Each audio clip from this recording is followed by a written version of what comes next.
Great. Okay, so you sort of had an interesting trajectory as an actress. You started as a model, then you were kind of sucked into like the Hong Kong film industry, and you were trained as an action star. You say that a lot, and I've always been fascinated by that because I'm fascinated by Hong Kong cinema. Yeah. And you were like mentored a little bit by Jackie Chan. Would you elaborate on that a little bit, like how you went from like modeling to like kicking ass and taking names? You know, I have no idea. I was working in Hong Kong. I was not in film. And Jackie had a management company at the time, and they sort of came looking for me and said, "Hey, listen, you know, we want to put you in films." And I didn't know why. I didn't know why they were looking for me. I wasn't an actor. I had no clue what the deal was in terms of like why was it me. So anyway, they came to me and said, "We want to represent you." And I said no initially because I didn't want to be an actor. I didn't have any experience. I had nothing to offer. So I don't know why I would have said yes to this big name and his company if I didn't feel I had anything to give them. So I told them, you know, like in 6 months, if people are still looking for me, we can have another conversation. And I guess in 6 months they were. And so we started a relationship, and that's kind of how it all began. Was it like a boot camp or like? I mean, ish. It's sort of like Hong Kong. There's no time or resources to do like what Keanu did on The Matrix, like have 6 months to train. So they sort of just throw you in, and you just have to be capable. And so I think it really was the best school because you don't have a choice but to perform, and to perform at the highest level or you're out. So in the Protégé, I noticed that there's some parallels between the film character and your actual real life. Were you involved in the script writing at all? Was the character tailored for you, or did that come after the fact? No, not at all. I wasn't involved at all. I mean, we were involved with our tweaks, our sort of like, our takes on the characters that were already written and how we wanted to make them better, like myself and Michael especially, and with Sam. And so we sort of worked in that way. But no, it was written, and funnily enough, they had different incarnations of this film years before they tried to make it. And it was different actors, different actress, you know, the whole thing. And so, and it never got made, and somehow, nicely dovetailed into what we have today.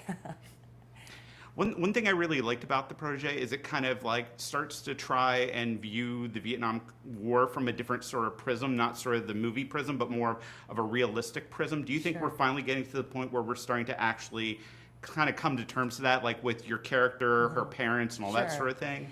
Yeah, I mean, I wanted to portray a mixed race person as well in the film. I wanted to show Vietnam as like a, one of the leading economies in the world, world-class city, right? And it is, right? And you only really seen those regions in periods that we're married to in our heads.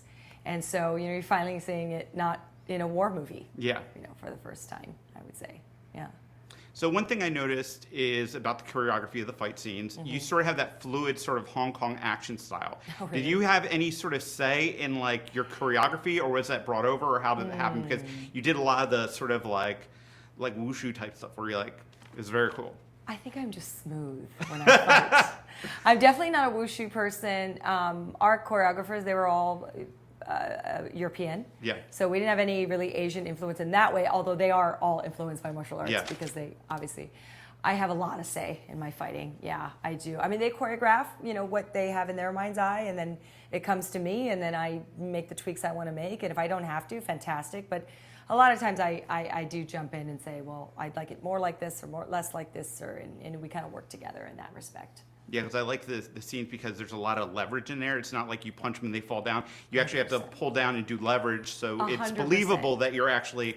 And this is it. Sometimes when I spy things that aren't realistic, like I get very like, guys, we really have to protect these characters by rooting it in reality, number one. Number two, Martin does not like big fantastical action at all. He likes it to be practical and something that could actually happen within the realm of the storytelling.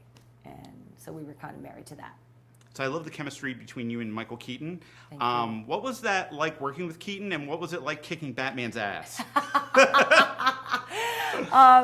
First of all, one of the most enjoyable experiences of my career, collaborating with Michael, because he is such a collaborator. He's so generous of spirit, just as a human and as an actor. So I was able to really dig in. We really were able to dig in together, and constantly calling each other and texting each other about ideas and things that we had. So that was really fun.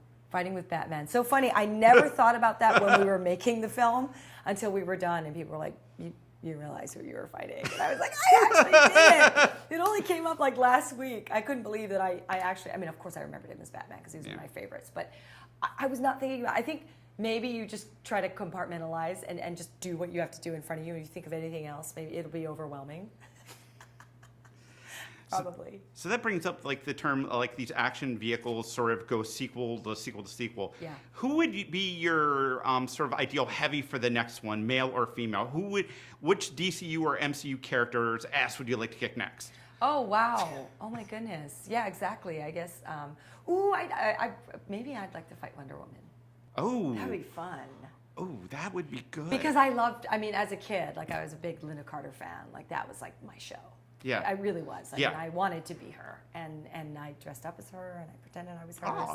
So that would be like a childhood fantasy. And then Gal's she's such a great woman. I love her personality. She's a really really nice lady.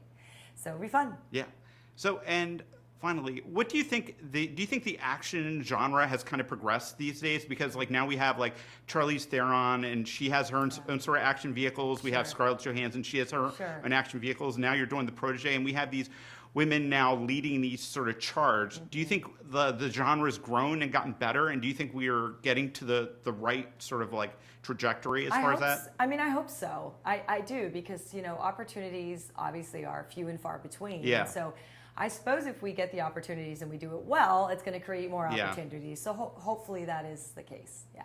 Yeah, because it's definitely sort of like you take what was the tropes of the sexy female assassin, and you kind of imbue her with more of a realism and sort of like 100%. a sort of like she's more established. And I sort of like that because Me too. it's not like Yeah. she's kind of being groomed or like this ingenue. We actually see her go on this like more sort of like journey. And I think it's a couple things. I think it's casting women of a certain age who have a gravitas and a history that they bring to the screen, which I think is infinitely more interesting. And then casting great actresses like Charlize and Scarlett. These are really, really, really talented actresses, and you're putting them in a genre where they're giving weight to everything else that's happening.